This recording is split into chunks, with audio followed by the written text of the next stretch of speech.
मेरे प्रिय बच्चे, ये जो अभी तुम सुन रहे हो, जरा ठहरो। जल्दबाजी मत करो।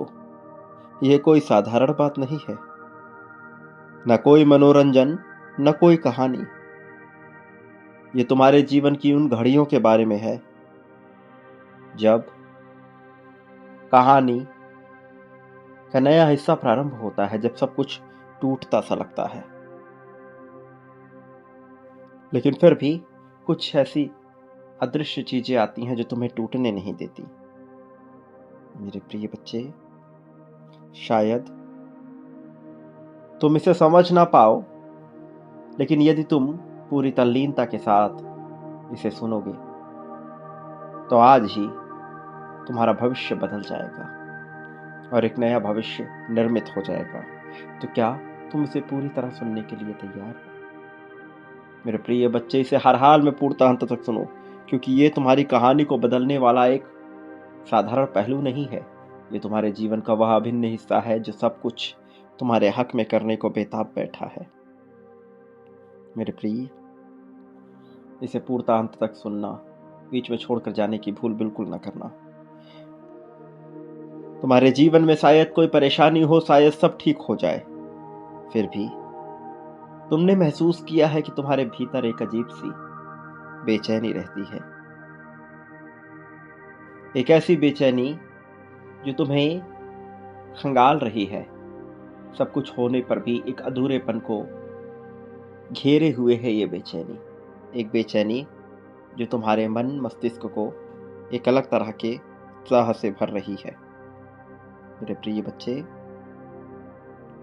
आज जब तुम ये सुन रहे हो तो मेरा यकीन करो, अब जो तुम सुन रहे हो ये संयोग मात्र नहीं है। आज जो राज खुलने वाला है ये वास्तव में तुम्हारे लिए आवश्यक है, तुम्हारे डर को छूने वाला है। इसमें बने रहना न केवल तुम्हारे लिए आवश्यक है, बल्कि नियति की यही सबसे बड़ी मांग है। मेरे प्रिय बच्चे, अब एक बात याद रखना है कि इसे सुनते समय तुम्हारे भीतर जो भी विचार उठे, सहमति, असहमति, सवाल, जवाब या अनुभव, उन्हें सुनना और उन्हें अंत में तुम्हें अपने विचारों में लिखना जरूर है। लिखना पड़ेगा मेरे प्रिय बच्चे, समझो। लिखने से इस बात की पुष्टि होती है कि तुम ब्रह्मांड के साथ सामंजस्य बिठाने को तैयार हो। तुम ना केवल उससे सुनने को तैयार हो, बल्कि अपनी बातें कहने को भी तैयार हो। और जब तुम कहोगे तभी वहां सुना जाएगा। मेरे प्रिय बच्चे, शब्दों में बांटना भी एक तरह की मुक्ति ही है, क्योंकि अब तुम्हारे भाग्य को बदलने की गाथा प्रारंभ हो रही है, प्रक्रिया प्रारंभ हो रही है। तो तुम्हारे लिए कुछ चीजों का जानना अत्यंत आवश्यक है। अब जरा अपने जीवन की किसी एक घटना को याद करो, जब तुमने कहा था घबरा करके, पूरी तरह बेचैनी से, कि आखिर यह मेरे साथ ही क्यों हुआ। मेरे प्रिय बच्चे, वह घटना वहीं से आज की यात्रा शुरू होती है। याद रखो, मनुष्य की सबसे पुरानी आदत है हर घटना पर तुरंत प्रतिक्रिया दे देना है, तुरंत उसको अच्छा या बुरा कह देना। इस प्रकार से कह देना मानो जैसे जीवन कोई अदालत हो और तुम न्यायाधीश बनकर, जज बनकर हर पल फैसला सुनाते चलो। मनुष्य की नौकरी जाती है, व्यापार छूटता है, बुरा रिश्ता होता है, रिश्ता टूटता है, बीमारी आती है, उसकी कोई योजना असफल हुई, वह हर पल तुरंत फैसला बनाता है। लेकिन तुम कौन हो हर पल फैसला सुनाने वाले? तुम्हें अभी अपने जीवन की पूरी कहानी भी पता नहीं। तुम बस जीवन की एक अधूरी तस्वीर को देखते हो और एक फैसला बना लेते हो। वो जिसने तुम्हारे लिए इस जीवन को रचा है मेरे प्रिय बच्चे, उसने पूरी फ्रेम की तस्वीर ही दी है, लेकिन तुम उसे आधे फ्रेम से देख रहे होते हो। जैसे कोई फिल्म 5 मिनट देखकर ही कह दो कि यह बेकार है, और बाद में पता चले कि वही 5 मिनट पूरी कहानी का नींव था। घबराहट तो तब पैदा होती है जब तुम्हें लगता है कि नियंत्रण तुम्हारे हाथ से निकल गया है। सच ये है कि नियंत्रण कभी तुम्हारे हाथ में था ही नहीं। तुम्हें सिर्फ भ्रम दिया गया था ताकि तुम खेल में हिस्सा ले सको, ताकि तुम खेल में बने रह सको। एक बच्चा साइकिल चलाना सीखता है तो पिता पीछे से पकड़ कर दौड़ता है। बच्चे को लगता है कि मैं चला रहा हूं। बच्चे को तो यही लगता है ना मेरे प्रिय। एक क्षण आता है कि पिता हाथ छोड़ देता है। बच्चा डगमगाता है, घबराता है, कभी घिरता भी है और उसी दिन सच में चलाना सीख लेता है। तुम्हारे जीवन की गिरावटें, घबराहट तुम्हारे संतुलन के खिलाफ नहीं जाती, वे तुम्हें असली संतुलन सिखाती है। पर तुम्हारा मन क्या करता है? वह तुरंत भविष्य में भाग जाता है कि अब क्या होगा, आगे क्या होगा, कैसे होगा, अगर ऐसा हो गया तो, अगर वैसा हो गया तो। और इसी अगर मगर के जंगल में घबराहट का जन्म होता है। ध्यान से देखो, ध्यान से, तल्लीनता से देखो मेरे प्रिय। अभी इस पल में, इस क्षण में, क्या वास्तव में तुम्हें कोई खतरा है? क्या वास्तव में कोई ऐसा खतरा है जो तुम्हारी जान को हानि पहुंचा सकता है? या खतरा सिर्फ और सिर्फ तुम्हारे विचार, तुम्हारी कल्पनाओं में है? मेरे प्रिय बच्चे, याद रखो, इस दुनिया का सबसे बड़ा कहानीकार तुम्हारा अपना मन है। उसने कहानियां बुनी, कई कहानियां बुनी, लेकिन ज्यादातर कहानियां उसने दुख की बनाई।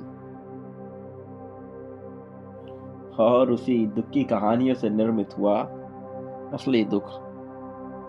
वास्तव में ज्यादातर दुख उसकी बताई कहानियों से ही पैदा होते हैं, जीवन की असल घटनाओं से नहीं।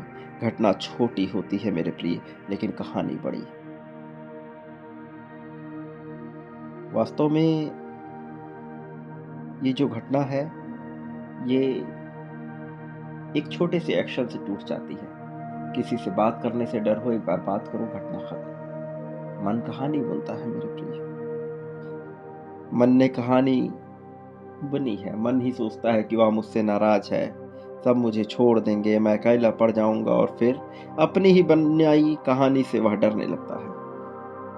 मेरे प्रिय, जो होता है वह सिर्फ घटना है। अच्छा या बुरा, इसका लेबल तो तुम लगा रहे हो, और लेबल हमेशा अधूरी समझ से पैदा होता है। एक बीज को देखो, अगर वह बोल सकता तो जमीन में दबाए जाने पर चीखता। वह क्यों चीखता? कोई जमीन में दबना नहीं चाहता मेरे प्रिय बच्चे। एक बीज जो खुले आकाश में देख सकता है, एक बीज जो खुली हवा को महसूस कर सकता है, ताजगी को महसूस करता है, वह जमीन में क्यों दबना चाहेगा? लेकिन यदि वह जमीन में न दबाया जाए तो उसका अस्तित्व क्या रह जाएगा? तुम्हें इस अंतर को समझना होगा मेरे प्रिय। बीज चीखता है, कहता है कि मुझे अंधेरे में क्यों गाड़ दिया, मेरी आजादी छीन ली, मैं मर रहा हूं। लेकिन उसे क्या पता, वही दबना उसका फटना है, फूलना है। वही अंधेरा उसकी जड़ें बना रहा है, वही मिट्टी उसका आसमान बनने की तैयारी कर रही है। तुम्हारे जीवन में जो दबाव आता है वही तुम्हारी जड़ों को गहरा करता है, लेकिन तुम हर दबाव से भागना चाहते हो। तुम चाहते हो सब आसान हो, सीधा हो, साफ हो, लेकिन तब तुम सतही रह जाओगे मेरे प्रिय। गहराई गहराई हमेशा दबाव से पैदा होती है, घबराना मत। ये कोई दिलासा देने वाली पंक्ति मात्र नहीं है, यह अस्तित्व का नियम है। जब चीजें तुम्हारी योजना के अनुसार नहीं चलती, तब अक्सर वे तुम्हारे विकास के अनुसार चल रही होती है। याद रखो, जब चीजें तुम्हें लगे कि तुम्हारी योजना पे नहीं हो रही, तो निश्चित तौर पर वह मेरी योजना पे हो रही होती है। ध्यान से देखो, तुम्हारे जीवन की सबसे बड़ी सीखे, सबसे बड़े अनुभव कहाँ से आए? आराम से या टूटन से? सबसे गहरी समझ कहाँ से आई? खुशी के शोर से या फिर दुख से भरी हुई खामोशी से? जिन दिनों तुमने सोचा सब खत्म हो गया, अक्सर कर तुमने पाया कि वही दिन, उसी पल में एक नए अध्याय की शुरुआत थी। लेकिन आज तुम इसे समझ सकते हो। उस समय यह तुम्हें दिखाई नहीं दिया, क्योंकि आंखें आंसुओं से भरी थी, और आंसू भविष्य को कभी देखने नहीं देते मेरे प्रिय। वे सिर्फ दर्द दिखाते। तुम्हारी घबराहट इस बात का संकेत नहीं कि कुछ गलत हो रहा है, अक्सर यह संकेत है कि कुछ पुराना टूट रहा है, और पुराना टूटे बिना नया जन्म नहीं हो सकता मेरे प्रिय। तुम पुराने ढांचे में सुरक्षित महसूस करते हो, चाहे वह तुम्हें दुखी ही क्यों ना दे रहा हो। नया सदैव डरावना लगता है मेरे प्रिय, चाहे वह तुम्हें आजाद करने वाला ही क्यों न हो। इसलिए जब जीवन तुम्हें पुराने से खींचकर नए की ओर ले जाता है, तुम उसे दुश्मन समझ लेते हो और तुम्हारा यही समझना आकर्षित करने लगता है और भी नकारात्मकता को। याद रखो, यह अस्तित्व कभी तुम्हारे खिलाफ नहीं होता, वह तुम्हारे भ्रम के खिलाफ होता है। और जब भ्रम टूटता है तो दर्द होता है मेरे प्रिय। कोई भी चीज चटकती है, टूटती है तो दर्द होता ही है। फिर भला यह भ्रम के साथ क्यों ना हो, यह भ्रम के साथ भी होता ही है मेरे प्रिय। मेरे प्रिय बच्चे, याद रखो, जब अगली बार कुछ भी तुम्हारी इच्छा के खिलाफ हो तो तुरंत यह मत कहना कि यह गलत हो गया। ऐसी नकारात्मकता को आकर्षित करने की कोई आवश्यकता नहीं है। बस इतना कहो, मुझे अभी समझ नहीं आ रहा, लेकिन कहानी अभी पूरी नहीं हुई। वास्तव में अभी कुछ अधूरा है, शेष है। यह वाक्य घबराहट को भरोसे में बदलने का पहला कदम है मेरे प्रिय।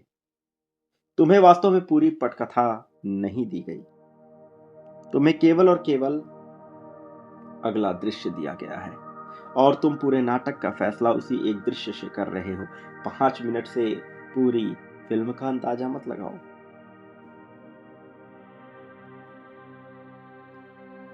मेरे प्रिय, जरा ठहरो, देखो, महसूस करो, अपनी सांसों को सांसें लो, इंतजार करो, वैलिडेशन ढूंढना बंद करो। जीवन जल्दबाजी में अपने रहस्य नहीं खोलता। जो हो रहा है वह तुम्हें तोड़ने नहीं, तुम्हारे असली रूप में तुम्हें ढालने आया है। वह रूप जिसे तुम अभी अनजान हो। प्रक्रिया सदैव आरामदायक नहीं लग सकती, लेकिन याद रखो, वह आरामदायक हो या ना हो, सार्थक जरूर होती है। अभी जो तुम जान रहे हो, जिसे तुम डर कह रहे हो, कुछ समय बाद तुम उसी को कहानी का मोड़ कहोगे। एक ऐसा मोड़ जिसने सब बदल दिया, एक ऐसा मोड़ जिसने अरबों तुम्हारे हिस्से में ला दिया, एक ऐसा मोड़ जो तुम्हारे जीवन को प्रेम, अथाह प्रेम से भर दिया, एक ऐसा मोड़ जहां तुम्हारी इच्छाएं, वासनाएं, तुम्हारी असंतृप्त इच्छाएं, सब कुछ पूर्ण हो। तुम मुस्कुराओगे, तुम देखोगे, प्रसन्नता से भरूख होगे। मेरे प्रिय बच्चे, तुम पीछे देखोगे और मुस्कुराओगे और कहोगे कि अच्छा हुआ कि वह सब हुआ। लेकिन उस मुस्कान तक पहुंचने के लिए तुम्हें इस घबराहट के पुल से गुजरना ही होगा। यह ब्रह्मांड का नियम, अटल नियम, असत्य नहीं कर सकते तुम इसे। विश्वास किसी तरह का विचार नहीं है जिसे तुम दिमाग से पकड़ लो। विश्वास भी एक तरह का गिरना ही है, लेकिन बिना डर का, जैसे कोई गहरी नींद में बिस्तर पर गिरता है। उसे भरोसा होता है कि जमीन उसे चोट नहीं देगी क्योंकि बिस्तर मौजूद है मेरे प्रिय। ऐसा ही होता है विश्वास। लेकिन तुमने अपने जीवन में क्या किया? तुम जागते जागते सोना ही भूल गए, और जब तुम सोना भूल गए तो तुम्हें बिस्तर की जरूरत नहीं लगी, और जब बिस्तर नहीं आया तो विश्वास आया नहीं मेरे प्रिय।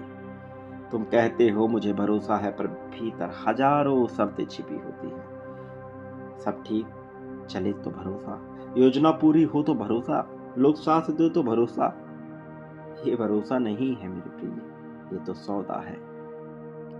विश्वास, भरोसा तब शुरू होता है जब तुम्हारे पास पकड़ने को कुछ नहीं बचता, जब कुछ भी नहीं होता, फिर भी तुम भीतर से टूटते नहीं। ध्यान से देखना, जब सब कुछ तुम्हारे हिसाब से चल रहा होता है, तब तुम विश्वास की बात ही नहीं करते। तब तुम कहते हो मैंने मेहनत की इसलिए मिला, मैंने सही निर्णय लिया, यानी श्रेय खुद को।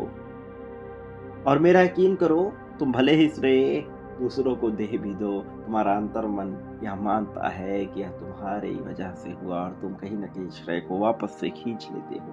भले ही मुंह से कुछ भी और कहो, लेकिन जैसे ही कुछ उल्टा होता है तुम कहते हो क्यों, आखिर क्यों यह मेरे साथ ही घटा। यानी सवाल जीवन से तुम्हारा विश्वास कहां पर टिका है? सुविधा पर टिका है, सत्य पर नहीं। जीवन को तुम्हारे भरोसे की जरूरत नहीं है मेरे प्रिय। सूरज तुम्हारे विश्वास से नहीं उगता, न तुम्हारी शंका से रुकता है। नदियां तुम्हारी राय लेकर के नहीं बहती हैं। सांसें तुम्हारी सांसें मेरे प्रिय वो भी तुम्हारी अनुमति के बिना ही चल रही है। फिर भी तुम सोचते हो कि पूरा नियंत्रण तुम्हारे हाथ में होना चाहिए। क्या वास्तव में तुम इसे सत्य मानते हो? मेरे प्रिय बच्चे, घबराहट विश्वास का अर्थ है। वास्तव में कि मैं सब समझता नहीं, फिर भी विरोध नहीं करूंगा। मेरे प्रिय बच्चे, यह हार मानना नहीं है, यह जीवन से लड़ाई बंद करना है। लड़ते लड़ते तुम थक गए हो, पर आदत इतनी पुरानी है कि शांति भी अजीब लगती है। एक बात याद रखना, डर भविष्य की चिंताओं से आता है, भविष्य के वादों से पनपता है, विश्वास वर्तमान से। डर कहता है आगे क्या होगा। मेरे प्रिय बच्चे, वर्तमान से डर कहता है कि आगे क्या होगा, और विश्वास कहता है अभी जो है मैं उसके साथ हूं। जब तुम भविष्य में भागते हो, तुम कल्पना के अंधेरे में प्रवेश करते हो। वहां निश्चितता नहीं होती, इसलिए मन सबसे बुरा चित्र बनाता है और यहीं से घबराहट उत्पन्न होता है। विश्वास भविष्य की गारंटी नहीं देता, पर यह तुम्हें वर्तमान में जड़ देता है, और जो वर्तमान में जड़ गया उसे तूफान भी उखाड़ नहीं पाते। तुमने गौर किया, जब तुम बहुत खुश होते हो तब भविष्य की चिंता गायब हो जाती है। आखिर क्यों? आखिर क्यों उस पल में तुम्हारी भविष्य की चिंता गायब हो जाती है, जब तुम पूरी तरह से प्रसन्नता से घिरे हुए होते हो? क्योंकि उस क्षण मेरे प्रिय बच्चे, तुम पूरी तरह से अभी में होते हो, वर्तमान में होते हो। फिर ना विश्वास की बात होती है, ना विश्वासघात की। फिर ना बात होती है संदेह की, ना उत्पन्न होता है कोई शंका। जब तुम वर्तमान में जीते हो तो वर्तमान में तुम्हें अपने मन से लगाता है, हृदय से लगाता है, गले से लगाता है, और सब कुछ तुम्हारे हिस्से आ जाता है। मेरे प्रिय बच्चे, तुम्हारी चिंता गायब हो जाती है, क्योंकि उस क्षण तुम पूरी तरह से इसी पल में होते हो। तुमने यह जान लिया, विश्वास भी वही अवस्था तो है मेरे प्रिय, बस बिना किसी बाहरी कारण के। तुम सोचते हो कि विश्वास करने से कमजोरी आ जाएगी, वास्तव में इसके विपरीत होता है। जो जीवन से लड़ता है वह हमेशा तनाव में रहता है। जो जीवन के साथ बहता है उसमें सहज ही शक्ति आ जाती है। नदी चट्टान से टकराती नहीं, उसे घिस देती है बिना लड़ाई के। विश्वास का मतलब यह नहीं है कि दुख नहीं आएगा, इसका मतलब है कि दुख आएगा, लेकिन ना तुम टूटोगे ना बहोगे, क्योंकि आप फर्क नहीं पड़ेगा तुम्हें। तुम्हारे पास इतना सब हो जाएगा कि तुम्हारे लिए सारी बातें तुच्छ छोटी लगने लगेगी। फर्क छोटा दिखता है मेरे प्रिय, पर जीवन बदल देता है। तुम्हें सिखाया गया है कि मजबूत बनो, पर मजबूती अक्सर जड़ता बन जाती है। विश्वास लचीलापन है। पेड़ की सूखी टहनी तेज हवा में टूट जाती है, हरी टहनी झुक जाती है और बच जाती है। घबराहट कहती है कि यह नहीं होना चाहिए था, विश्वास कहता है कि यह हुआ है, अब देखते हैं इसमें क्या छिपा है। यह दृष्टि बदलते ही घटना का अर्थ बदल जाता है, नजरिया बदलते ही सब बदल जाता है। पहले जो दुश्मन लग रहा था वही शिक्षक बन जाता है, पहले जो सजा लग रही थी वही दिशा बन जाती है। विश्वास अंधापन नहीं है, यह गहराई में देखना है, इतना गहरा देखना कि घटना के पीछे की प्रक्रिया दिखाई देने लगे। जैसे कोई डॉक्टर जो सर्जन हो, वो चाकू चलाता है तो बाहर से यह हिंसा लग सकती है, लेकिन भीतर क्या हो रहा है? भीतर उपचार चल रहा होता है। जीवन भी कई बार सर्जरी करता है, रिश्ते काट देता है, योजनाएं तोड़ देता है, अहंकार को छील डालता है। तुम चिल्लाते हो, दर्द हो रहा है, तुम बिलखते हो, तुम तड़पते हो, कभी किसी से दूर होने के कारण, कभी किसी के नाप ना पाने के कारण, कभी धन के अभाव में, विभिन्न विभिन्न परिस्थितियों के अभाव में। लेकिन जीवन मुस्कुराता है, क्योंकि वास्तव में वह जान रहा है कि जहर निकल रहा है। तुम्हारी घबराहट कहती है सब बिखर रहा है, विश्वास फुसफुसाता है कि नहीं, पुराना ढांचा हट रहा है। तुम्हें यह भी समझना होगा कि विश्वास का मतलब यह नहीं है कि तुम निष्क्रिय हो जाओ। तुम कर्म करते रहो, पूरे होश से, पूरी ईमानदारी से। फर्क बस इतना कि परिणाम को पकड़ कर मत बैठो। बीज बोना तुम्हारे हाथ में बिल्कुल है, लेकिन बारिश लाना नहीं। जब तुम परिणाम को कसकर पकड़ते हो तब हर देरी, हर मोड़, हर बदलाव घबराहट बन जाता है। जब तुम कर्म करते हो और परिणाम को खुला छोड़ देते हो तब हर परिणाम अनुभव बन जाता है, बोझ नहीं। मेरे प्रिय बच्चे, विश्वास का सबसे बड़ा दुश्मन है तुलना। मेरे साथ ऐसा क्यों हुआ, उसके साथ ऐसा क्यों नहीं हुआ। जीवन किसी से तुलना नहीं करता, सिर्फ तुम्हें तुम्हारी राह पर धकेलता है, और हर राह अलग है। तुम जिस चोट से सीखते हो वह शायद दूसरों को कभी न मिले, लेकिन जो उसे मिला वह तुम्हारे लिए बेकार होता है। इसलिए तुलना सिर्फ दुख बढ़ाती है, समझ नहीं। विश्वास एकांत में खिलता है जब तुम भीड़ की आवाज से थोड़ा हटकर अपने भीतर की धीमी आवाज सुनते हो। तब तुम्हें एहसास होता है कि सब कुछ नियंत्रण में नहीं, फिर भी सब कुछ अराजक भी नहीं। एक अदृश्य व्यवस्था काम कर रही है जो तुम्हारी समझ से बड़ी है। तुम उस व्यवस्था को नाम दे सकते हो या बिना नाम के भी महसूस कर सकते हो। नाम से फर्क नहीं पड़ता, अनुभव से पड़ता है। अभी अपने जीवन की किसी एक परेशानी को याद करो जिस बात ने तुम्हारी नींद छीन ली। अब कल्पना करो कि 5 साल बाद तुम पीछे मुड़कर देख रहे हो। क्या पता वही घटना तुम्हें वहां ले जाए जहां तुम अभी कल्पना भी नहीं कर सकते। जीवन की विडंबना यही है, जब तुम बीच में होते हो तो सब गड़बड़ लगता है। अंत में जाकर समझ आता है कि धागे कितने सुंदर ढंग से जुड़े हुए थे। विश्वास उस समझ से पहले जीने की कला है। घबराहट अंधेरे कमरे में खड़े होकर चिल्लाने जैसा है कि आखिर रोशनी क्यों नहीं है। विश्वास धीरे से हाथ बढ़ाकर दीवार टटोलने जैसा है और स्विच मिल जाता है। रोशनी वहां हमेशा से थी मेरे प्रिय, बस स्विच ऑन करना था। तुम्हारा हाथ बेचैन था जब तुम जीवन पर भरोसा करना शुरू करते हो। जीवन तुम्हें धीरे धीरे खुद पर भरोसा करना सिखाता है, क्योंकि तब तुम्हें दिखने लगता है तुम सिर्फ परिस्थितियों का शिकार नहीं, चेतना का हिस्सा हो। तुम्हारे भीतर भी वही बुद्धिमत्ता काम कर रही है जो पेड़ को बढ़ाती है, घाव को भरती है, रात को सुबह में बदलती है। विश्वास बाहर से नहीं आता, वह भीतर की उसी बुद्धिमत्ता को पहचानता है। और जैसे जैसे यह पहचान गहरी होती है, घबराहट की पकड़ ढीली पड़ती जाती है। घटनाएं पहले जैसी ही रहती हैं, पर तुम पहले जैसे नहीं रहते। समर्पण समर्पण आ जाता है तुम्हारे मन में। समर्पण शब्द सुनते ही मन घबरा जाता है। उसे लगता है कि अब सब छिन जाएगा, अब मैं मिट जाऊंगा, अब मेरी कोई पहचान नहीं बचेगी। मन समर्पण को हार समझता है, पर अस्तित्व की भाषा में समर्पण सबसे बड़ी जीत है। अब तुम जीवन से अब तक लड़ते रहे, परिस्थितियों से, लोगों से, अपनों से, अपने अतीत से, अपने भविष्य से, यहाँ तक कि खुद से भी। यह लड़ाई इतनी पुरानी हो गई कि तुम्हें लगता है कि यही जीना है। लेकिन जरा थकान को महसूस करो, भीतर कहीं गहरी थकावट है। अब थकावट किसी काम की नहीं, यह संघर्ष उत्पन्न करती है। समर्पण उस थकान को स्वीकारना है और कहना कि अब मैं जीवन को चलने दूंगा। यह भागना नहीं है, यह बहना है। तुम नदी को देखो, क्या वह पहाड़ों से लड़ती है? क्या वह रास्ते में आई चट्टानों पर मुकदमा करती है? वह बस रास्ता खोज लेती है, कभी इधर मुड़ती है, कभी उधर। बाहर से लगता है कि नदी हार गई,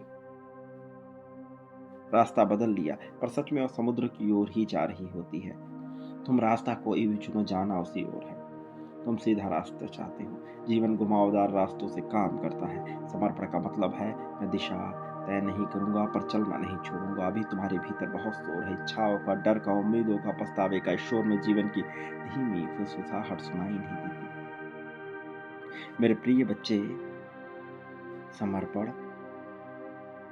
समर्पण उस शोर को धीरे धीरे शांत होने देता है। तुमने गौर किया, जब तुम बहुत परेशान होते हो और अचानक रो लेते हो, उसके बाद एक हल्कापन आता है।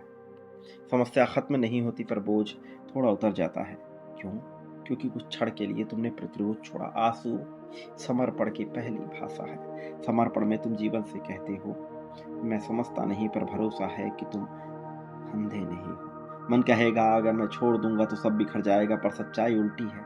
तुम कसकर पकड़ते हो, इसलिए चीजें टूटती हैं। बहुत कसकर पकड़ा गया फूल भी मुरझा जाता है। खुली हथेली में रखा फूल देर तक ताजा रहता है। तुम्हारी सबसे बड़ी पीड़ा यही है कि तुम हर चीज को अस्थायी बनाना चाहते हो। लोग, रिश्ते, सफलता, शरीर, हालात। समर्पण यह स्वीकार करना है कि जीवन बदलता है और उसका बदलना ही स्वभाव है, गलती नहीं। जब बदलाव आता है तुम कहते हो ऐसा नहीं होना चाहिए था। यही संघर्ष है। समर्पण कहता है यह हो रहा है, मैं इसके साथ चलूंगा। इसका मतलब यह नहीं कि तुम दर्द महसूस नहीं करोगे, दर्द होगा, लेकिन दर्द के साथ लड़ाई नहीं होगी। और बिना लड़ाई के दर्द पीड़ा नहीं बनता, वह अनुभव बनता है जो तुम्हें गहरा करता है। सोचो, जब तुम्हारी कोई धारणा टूटती है, मैं हमेशा सही हूं, इस तरह की धारणा कि यह रिश्ता कभी नहीं टूटेगा, मैं कभी असफल नहीं हो सकता, तो तुम्हें बहुत चोट लगती है। चोट घटना से कम धारणा के टूटने से ज्यादा होती है। समर्पण का मतलब है धारणा से ज्यादा वास्तविकता को महत्व देना। अब तुम अपने मन की कहानी छोड़कर जीवन की वास्तविक कहानी में प्रवेश करते हो। समर्पण में एक अजीब शांति होती है। बाहर तूफान हो सकता है, पर भीतर एक जगह ऐसी बन जाती है जहां कुछ हिलता नहीं। यह जगह तुम्हारा असली केंद्र है। वहां पहुंचते ही तुम्हें समझ आता है घटनाएं बाहर हो रही हैं, मैं सिर्फ उनका साक्षी हूँ। समर्पण तुम्हें पीड़ित से साक्षी बना देता है। जब तुम पीड़ित होते हो, हर घटना तुम्हारे खिलाफ लगती है। जब तुम साक्षी होते हो, हर घटना एक दृश्य बन जाता है।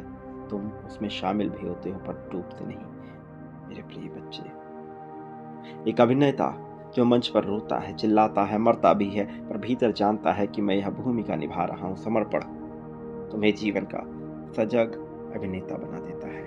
तुम भूमिका निभाते हो पूरी ईमानदारी से, लेकिन जानते हो कि तुम वास्तव में भूमिका नहीं हो। यही समझ घबराहट को भुला देती है। समर्पण का दूसरा पहलू है परिणाम छोड़ देना। तुम प्रयास करो, पर जिद मत करो कि फल वैसा ही हो जैसा तुम चाहते हो। तुम जिद छोड़ते हो, तुम्हारी ऊर्जा लड़ाई से हटकर जागरूकता में लगने लगती है। तब तुम पहली बार साफ देख पाते हो कि कौन सा दरवाजा बंद हुआ और कौन सी खिड़की चुपचाप खुली थी। समर्पण हार नहीं है मेरे प्रिय। हार तब है जब तुम जीवन से नाराज होकर बंद हो जाते हो। समर्पण में तुम पूरी तरह से खुले रहते हो, चाहे जो भी हो रहा है। तुम्हारे भीतर एक गहरी बुद्धिमत्ता है जो तुम्हारे दिमाग से बड़ी है। दिमाग शोर करता है, लेकिन चतुराई बुद्धिमत्ता शांत रहती है। समर्पण उस शांति पर भरोसा करना है। जब तुम समर्पित होते हो, निर्णय और भी अधिक साफ होने लगते हैं, क्योंकि वो डर से नहीं, स्पष्टता से आते हैं। तुम भागते नहीं, प्रतिक्रिया नहीं करते, तुम देखते हो, समझते हो और फिर कदम उठाते हो। यही सच्ची स्वतंत्रता है। समर्पण तुम्हें कमजोर नहीं बनाता, बल्कि तुम्हें उस झूठी ताकत से मुक्त करता है जो हमेशा डर के सहारे खड़ी थी। और धीरे धीरे तुम पाते हो जीवन तुम्हारे खिलाफ नहीं था। वह तुम्हें वहां ले जा रहा था जहां तुम्हारी आत्मा फैल सके, जहां उसका विस्तार हो सके, जहां तुम सीमित पहचान से बाहर आ सको। समर्पण में तुम कहते हो मैं तैयार हूं, जहां ले चलो मैं सीखूंगा, मैं खुला रहूंगा। मेरे प्रिय बच्चे, अब वास्तव में तुम्हारा भाग्य बदलने वाला है। तुमने इस भाग्य को कैसे कैसे स्वीकारा है तुम जानते नहीं। तुम समझते हो समर्पण को, दान को, प्रेम को, और फिर सब बदलता है। मेरे प्रिय बच्चे, वास्तव में तुम जितनी बड़ी चमत्कारिक ताकत को पाने वाले हो, तुम्हें इसका अंदाजा भी नहीं। लेकिन इसे पाने के लिए तुम्हें बांटना पड़ेगा मेरे प्रिय, बांटना पड़ता ही है, यह नियम है। संख्या 51,000 लिखकर तुम्हें बांटना होगा। इसी क्रम में आगे बढ़ना होगा और इसके सच्चाई को स्वीकार करते हुए आगे चलते रहो। फिर देखो कैसे सब बदलता है। मेरा यकीन करो, कहानी तुम्हारे हक की होने वाली है। मेरे प्रिय, बांटने से पहले आभार व्यक्त करो इस संदेश का, संदेश वाहक का, इस वाणी का, इस चैनल का, जिसके माध्यम से तुम तक यह संदेश पहुंच रहा है, जिसके माध्यम से तुम्हारे हिस्से कहानी गढ़ी जा रही है। तो क्या तुम तैयार हो इसे पाने के लिए? यदि हाँ, तो पुष्टि करो मेरे प्रिय, बांटना प्रारंभ करो, दिल से स्वीकारो और बांटो। तुम्हारी इच्छाएं पूर्ण होंगी। मेरे आने वाले संदेशों की प्रतीक्षा अवश्य करना। मैं आऊंगा तुम्हारा मार्गदर्शन करने, तुम्हें जीत दिलाने, जीत की राह में तुम्हें अनंतम ऊंचाइयों तक लेकर जाने के लिए। मेरे प्रिय बच्चे, तुम्हें सर्वोच्च ऊंचाई पर ले जाने के लिए मैं अवश्य आऊंगा। संख्या 555 लिखकर अपनी जीत की पुष्टि करते हुए आगे बढ़ो और यह लिखना कि तुम समर्पण करने को तैयार हो। देखो जीवन कैसे तुम्हारे हक का होता है। सदा सुखी रहो मेरे प्रिय बच्चे। जितना हो सके खुशियों को बांटो, स्वीकार करो, पाओ। तुम्हारा कल्याण होगा, उन्नति होगी, उत्थान होगा, प्रगति होगी, तुम्हारी तरक्की होगी, ये निश्चित है।